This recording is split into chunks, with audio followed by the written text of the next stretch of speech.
Mula Luzon, Visayas hanggang Mindanao, walang kawala sa perwisyo ng El Nino. Ngayon pa nga lang napinsala na ang ekta-ektarya mga taniman at magtutuloy-tuloy pa raw ang pagbaba ng level ng tubig sa mga dam. Nasa frontline ng balitang yan si JC Cosico. Pagpasok pa lang ng taon, kapansin-pansin na ang patuloy na pagbaba ng water level sa ilang dam sa Luzon ayon sa Pag-asa. Kabilang dyan ang Angat Dam sa Bulacan na pangunahing pinagkukunan ng tubig ng Metro Manila at mga kalapit na probinsya. Sa datos ng Pag-asa, sa loob ng halos isang buwan, bumaba na sa 212.07 meters ang water level sa Angat. 2 metrong pagbaba agad yan. Ang dahilan dyan, ang umiiral na El Nino o matinding tagtuyot. Ang mga dams natin is talagang sa mga tubig ulan na umaasa. And ngayon ng month na to, dahil nga meron tayong El Nino, is kukunti yung ating bagyo, particular nga dito sa Luzon area. Normal pa naman daw ang operasyon na Angat Dam ngayon. Pero pinangangambahan ang pagbaba pa ng tubig sa Angat Dam sa mga sunod na buwan, kung saan panahon na ng tag-init. Sasabay pa ang kasagsagan na El Nino, kaya mas madalang ang pag-ulan. Patuloy yung ang unang mababawasan is yung pag-generate ng kuryente. Then, kung continuous yung pagbaba, is yung mga farmers natin, yung sa irigasyon, medyo yung tubig nila kagaya nung kasing lalakas nung dati.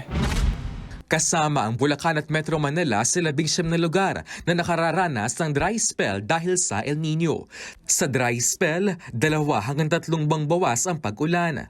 8 lugar naman ang nakararanas ng drought o matinding tagtuyot. 3 hanggang 5 buwang walang gaanong pag-ulan dyan. Karamihan sa mga apektado ng El Nino ay mga probinsya sa Luzon. Ayon pa sa Pag-asa, posibleng lumala pa yan hanggang Pebrero.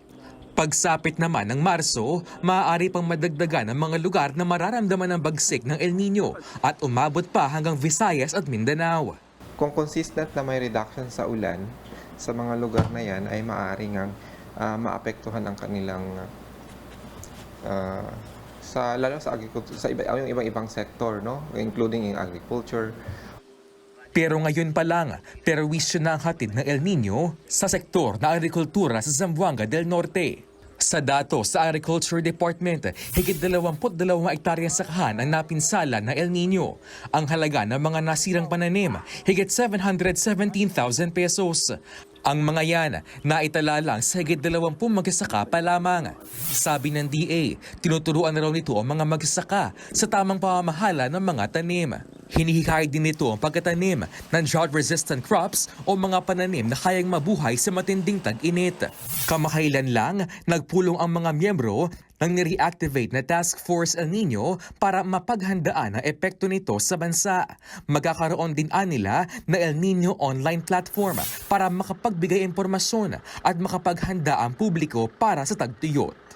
Nagbabalita mula sa Frontline, JC Cosico, News 5. Mga kapatid, Julius Babaw po. Iba na ang may alam at may pakialam sa panahon ngayon. Para sa Frontline ng mga balita, mag-follow at mag-subscribe sa social media pages ng News 5.